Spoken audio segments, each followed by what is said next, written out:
Welcome to the podcast of top executive coach Tony Mayo. This podcast is a recording of one of Tony's teleseminars. You can join future teleseminars at no charge by registering at tiny.cc/Mayo-Call. That URL is tiny.cc/MAYOCALL.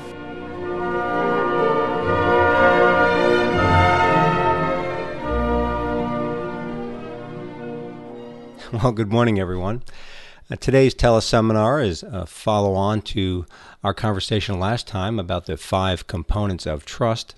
If you'd like to read about the 5 components of trust, you can go to my blog.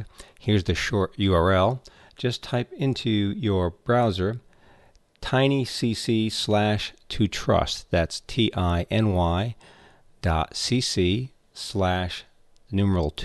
TRUST.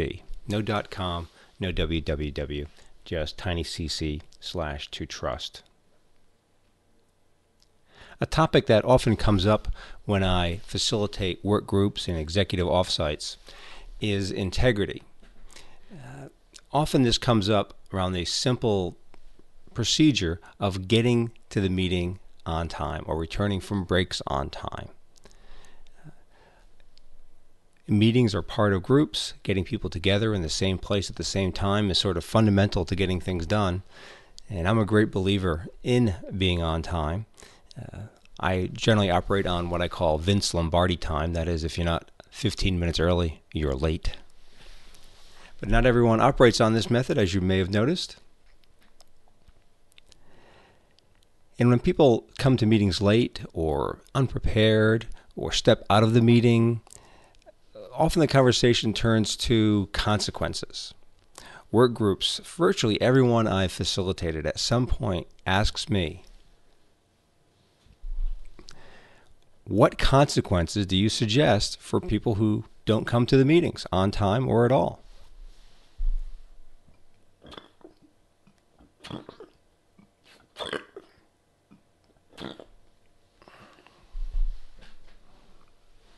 I mean, do you use fines? Do you humiliate people? Do you lock them out of the room? Do you reschedule? I mean, just what is the enlightened executive coach suggestion for consequences? Well, I don't really like imposing consequences. In fact, I wrote a blog post called Truth or Consequences that summarizes my position. And I think that is the choice work groups face. Do we tell the truth about what people's behavior results in, or do we invent various punishments and consequences? It's all about, monitoring, enforcement, integrity, and this permeates the organization. It's not just about showing up on time. It's about getting work done. It's about products that are reliable. It's about relationships that are nurturing and supportive and creative. My experience tells me that consequences come in 2 flavors. There are the imposed consequences, that are punishments contrived by some authority figure, the boss, the customer, exerting their power to try and compel behavior. Now, I don't think compelling behavior gets the best results. People can seem to comply. They can conform to the letter of the rule, but that doesn't mean you're bringing forth the creativity and energy that the modern workplace requires. In contrast to these imposed police-type consequences are my preference natural consequences. The natural consequences are what reality, the world, just in its natural functioning, delivers in response to our actions.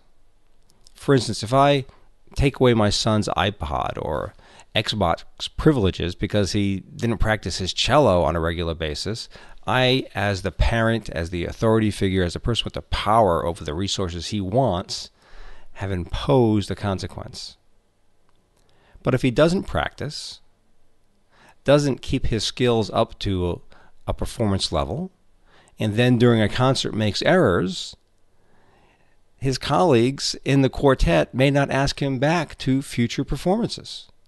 When he's not asked back to a future performance, or when he hears the false notes in his own music, or when he notices the response of the audiences, he's suffering from a natural consequence, something that emerges from his choices, as opposed to something that was created by an authority figure. Now think about yourself in a situation like this. You haven't done something that you know will improve your performance. And then someone with power over your resources, say a boss, someone who determines your salary or the quality of your review, tells you that you can't have something. Where is your anger directed? What is it you're trying to change? Well, the first reaction for most people is to get angry at that person imposing the consequence and to think that they are the one that is the problem, that has to be changed. Whereas if we notice that our behavior or our performance doesn't create the result that we prefer, well, then we notice that it's the performance. It's our preparation. It's, oh gosh, heaven forbid, it's me. Well, then where do you direct your energy? What needs to get changed? What should be different? It's you. You can look inward. And we get to take on that great phrase from Mahatma Gandhi, which is, each of us can strive to be the change we would like to see. Instead of getting angry at the boss or the parent, we can direct that energy to ourselves, to finding ways to be on time, to practice more often. But here's the hitch. Once you're convinced, and I hope you are, that natural consequences are healthier and more effective than imposed consequences,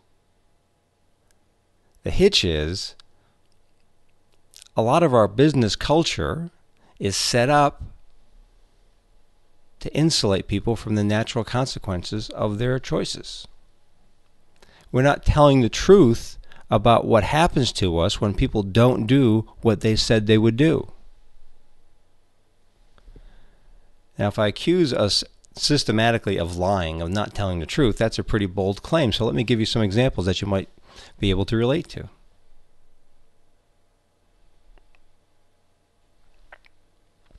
When someone's late and they say, oh, sorry, I ran into traffic, we almost reflexively say, oh, that's okay. But it's not, is it? I mean, you've lost a slice of your life. There's some productivity that's gone from the organization. There's something that has been irretrievably lost. It's not okay. You can work with it. You can try to overcome it. You can compensate. But it's not zero cost. You know, if we contrive consequences in the workplace, especially if it becomes the primary method of seeking compliance and performance, it creates a parent-child relationship between management and employees. Managers and supervisors become diverted from their roles as leaders, strategists, teachers, creative leaders, into an exhausting cycle of policing and investigating and judging and punishing and creating time clocks and looking for ways to monitor people's computer usage. And there's a rule about this, and there's a policy for that, and then there's people who have to maintain the policy, and the managers have to make decisions of whether the policy applies in this situation. I was facilitating a group once that included engineers, and I mean mechanical engineers, people who live in a world of precision, particularly since their area of work was in transportation, which tends to be very time-oriented. There are also some programmers. The engineers are from a sort of industrial ethic, which means you arrive early. It's a pre-dawn thing, and when you say something's going to happen at 11:03, it happens at 11:02:59 at the latest. Whereas programmers, they wait for inspiration. They like to work late into the night. They have 20-hour stretches of productivity and then maybe an 18-hour stretch of something that doesn't look very productive. They work from home as well as they work from the factory. It's a cultural clash. And there was a complaint from the mechanical engineers that the programmers were not available when they needed to be. And there's a complaint from the programmers that the mechanical engineers expected them to be able to stamp out code the way they stamped out parts. So there's a call for consequences. We must have core hours. What should the core hours be? Who should be in charge of the core hours? And then, very predictably, what came next was, what are the consequences for violations of core hours?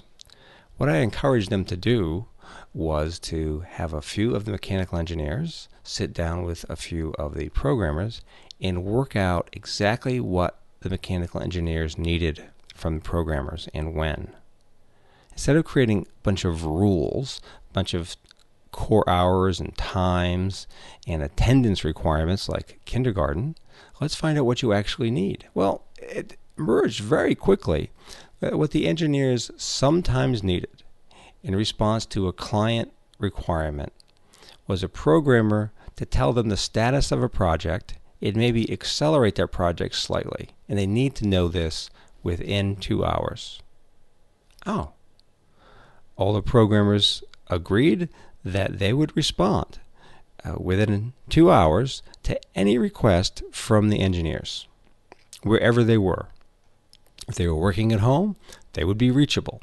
If they were in their cars, they'd be reachable. They'd pull over. They would deal with it. There'd be someone on call. If people were recovering from a 20-hour programming jag, then somebody else would be aware of the status and able to respond to questions. So focusing in on what people actually needed instead of focusing on what the rules should be and how responsible employees should behave, all these norms, these platforms for making judgments, that stuff gets to go away. And we can focus on what do we want to accomplish.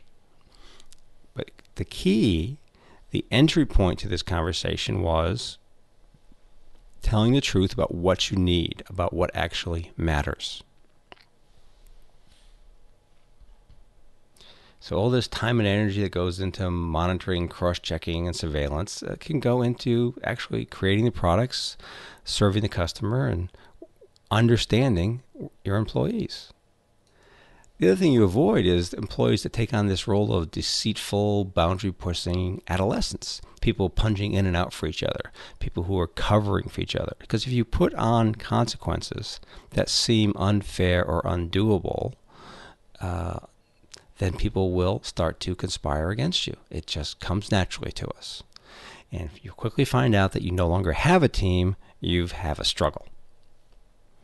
And there's another danger. If you consistently identify individual employee errors, or worse, not just errors, if you continually use employees not conforming to policies and procedures as the reason for your organization's problems, you're going to lose the perspective and the ability to design robust self-healing processes. Like in the Toyota way.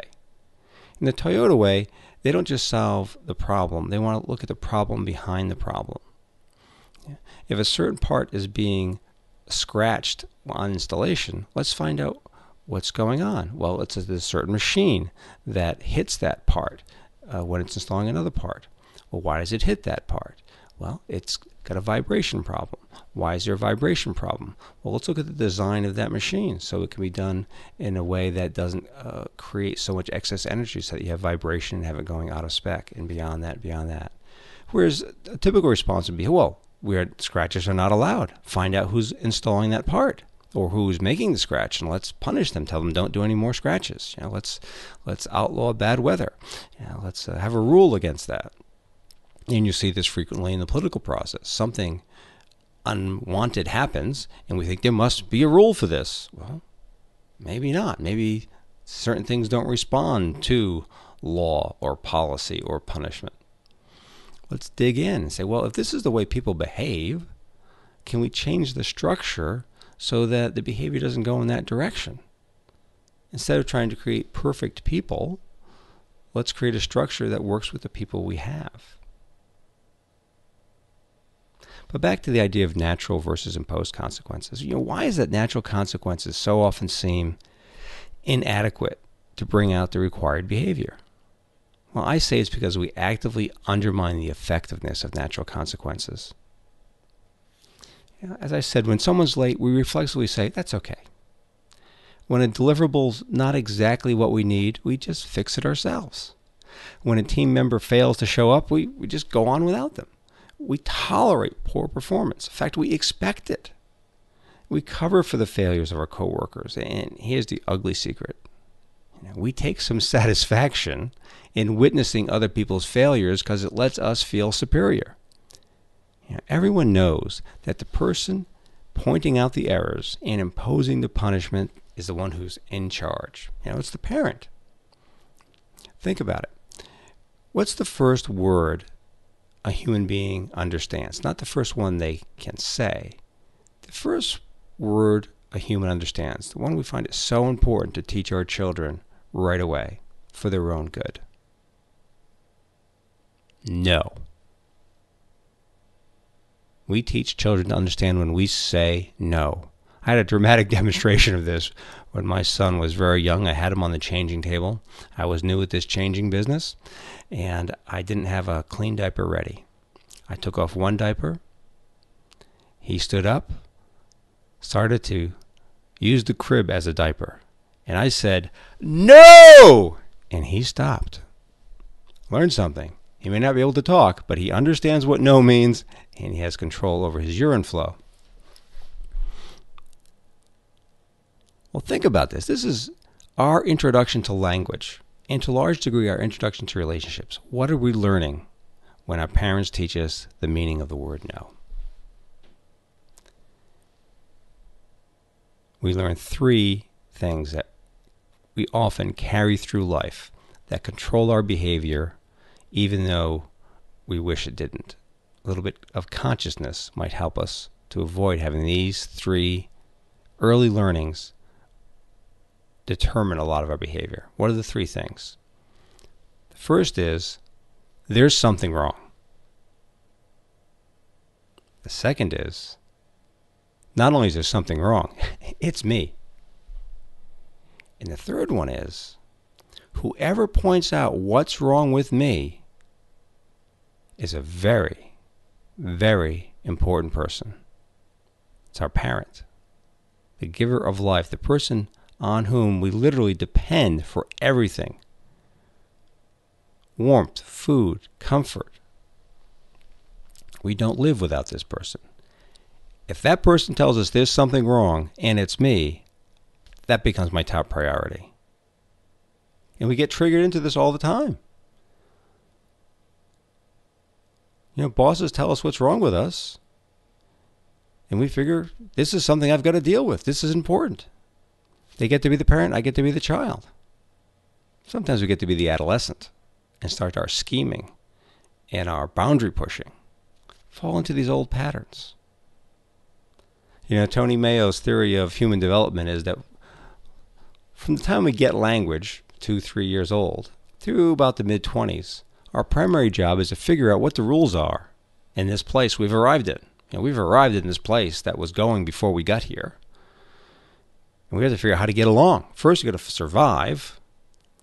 And then we've got to get relationships. And then we have to start fending for ourselves. Get our own food and shelter. How does this work? So, as children and teenagers, adolescents, we look for clues. We develop strategies. And if you're past age 25, you succeeded. You figured it out. You figured out how to survive. How to not starve and die alone. The problem is, as a 30, 40, 50, 60-year-old, you often use these same strategies. Things that were developed with the mind and experience of a 10-year-old. Unthinkingly. So much of my work as a coach is to have us re-examine these automatic strategies. Say, are they working for us now? For example, treating anyone who criticizes us as a superior, as an important person, as someone who must be satisfied. That's an old, old strategy. That doesn't serve us now. It's just something that kind of latched onto us, and it worked for a while. But it's not helping us anymore. It's just keeping itself alive through our own repetition. It's sort of a parasite. I call these parasitic strategies. They suck away our life just so they get to be run over and over and over and over and over and over and over like programs.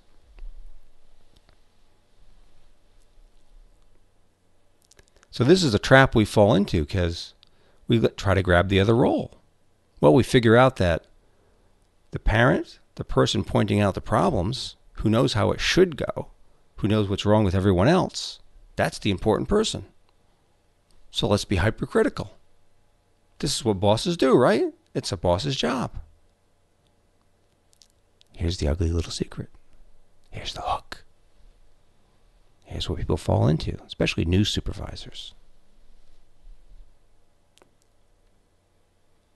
If I didn't have to hand out punishments, if as the boss I was not imposing consequences, if the people around me were just working in environments where great performance emerged, where they could be their best, where they could get great work done all the time, how could I justify being the boss? If they don't act like children, I don't get to be the parent. Watch out for this one. This is so easy to fall into. Supervisors, company owners, managers, CEOs falling into the trap of catching their people at things just to prove that they are entitled to be the boss. Well, let's get back to natural consequences. What's the alternative to this? Well, it's a lot easier. It takes a lot less energy, though it's uncommon, to let natural consequences just take their course. Allow the truth to do the heavy lifting. Brazilian businessman Ricardo Semler made Semco into a huge industrial success, partly by allowing his teams to self-manage. They choose their own vacation times, their own hours, what people on the team have as their responsibilities. I heard him on a call-in radio show. Someone called and asked a question that was so outside of the way he sees the world, that didn't fit in with the strategies he's developed as an adult, that at first he couldn't hear the question. The person had to repeat it. The person said, well, what about a person who just takes 12 weeks of vacation a year, who shows up at work seldom or doesn't get much done when they're there? What do you do about that? What do I do as a CEO? That's not my job. CEO doesn't check up on what employees are coming to work and why and how much vacation they take. He said at Semco, the teams simply will not tolerate members who aren't pulling their own weight. It's not the boss. It's the other people doing the work. This is pushing decisions down as low as possible. Think about that. If you could rely on every employee in your organization to turn to the people they interact with and say, you promised this, where is it? I need to rely on you for this. We do things a certain way here. It doesn't look like what you're developing is up to our standard. It's not the boss. It's everyone, everyone, everyone. It just becomes part of the way everyone is, the way the company can be. It's built into the culture. So what's my advice? Well, I suggest you have a conversation with your colleagues about how they can let the natural consequences of being late, of shoddy work, of poor attendance, whatever it is you think you need a consequence for, lack of communication, not returning phone calls, incomprehensible emails, whatever the complaint is, how can they let the natural consequences of poor performance redound to the person responsible? so that that person and the team members see the truth of how it affects their own work life. Just let reality do the work. And when you do this, you get 3 wonderful benefits. First, it gets people to think about the process. Yeah. If people consistently can't comply with the process, maybe there's something wrong with it. I mean, this is going on in our schools right now. There's a lot of complaints about the attentiveness of teenagers, that high school students are sleeping in class, that they're not getting their work done, that they're not arriving on time. Well, you know what? All the research I've seen indicates that when people move into their teen years, their body clocks shift. They want to be active at night, not early in the morning. And yet, where I live, every set of schools, from the elementary schools to the middle schools to the high schools, starts earlier. Okay, so we have all this medical evidence, all this personal experience, that as people get older, they want their day to start later, and they want their active period to be later in the day. And yet we have them go to school earlier and earlier and earlier. Hey, let's change the system. Instead of saying, well, what are the consequences for these children coming in late? How shall we punish them for sleeping in class? Hey, let's adjust the system. Go to where the people are. Why not have the high school start at 10:30? So this is one great benefit of thinking about letting natural consequences do the work. Gets people thinking in a process manner. You predict the natural consequences of failure. The team must look analytically at what came before, what comes after, and who depends on whom. There's some great ways to do this. It's one of the things I work on when I get groups together. What is a process flow? Second, the manager gets to be part of the team. Instead of being outside, throwing rocks, pointing out what's wrong, creating rules and consequences, the manager gets to dig in, bringing their experience and perspective to help the team understand the problem and what the boundaries are.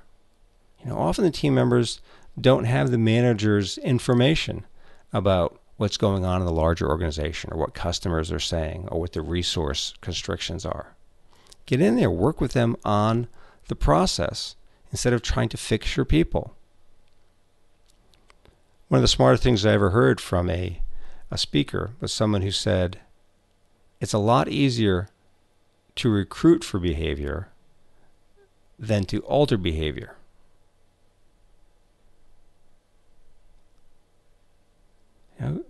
Get the people on your team that behave in the way appropriate to what you want.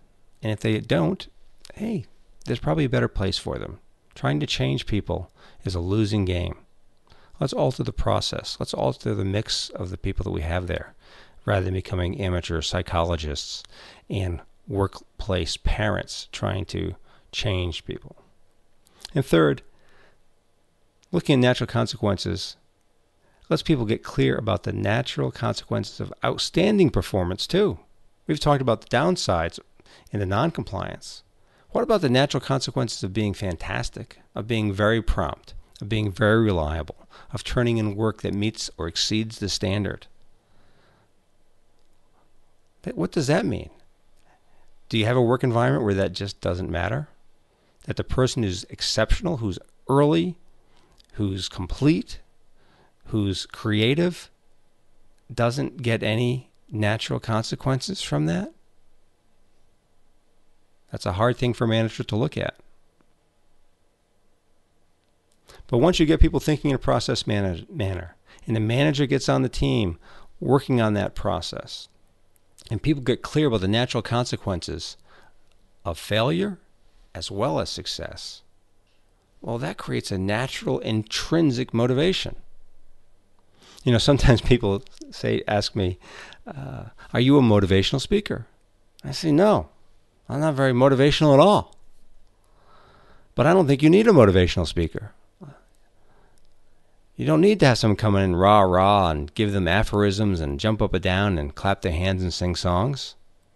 And here's why. Let me ask you a question. Ask yourself this question. I ask this of bosses and business owners and presidents frequently.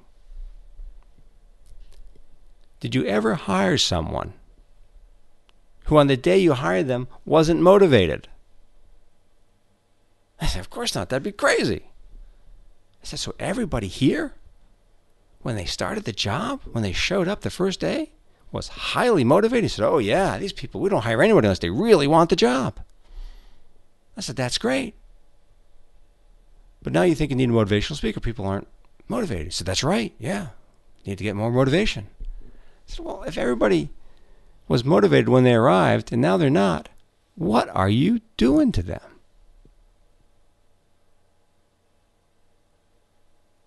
Take a look at what you're doing that demotivates all these excited people. What is it about your system, your processes, your rules, your policies that demotivates people, that sucks the life out of the human beings you brought in here? Sounds like a good topic for our next teleseminar. Hope you'll join us for that. Look forward to hearing from you then. We hope you enjoyed this podcast. More information is available at tonymayo.com. We appreciate your comments, suggestions for future topics, and, most of all, stories of how you applied the coaching. Our email address is podcast@mayogenuine.com. This podcast is the property of top executive coach Tony Mayo, copyright 2011.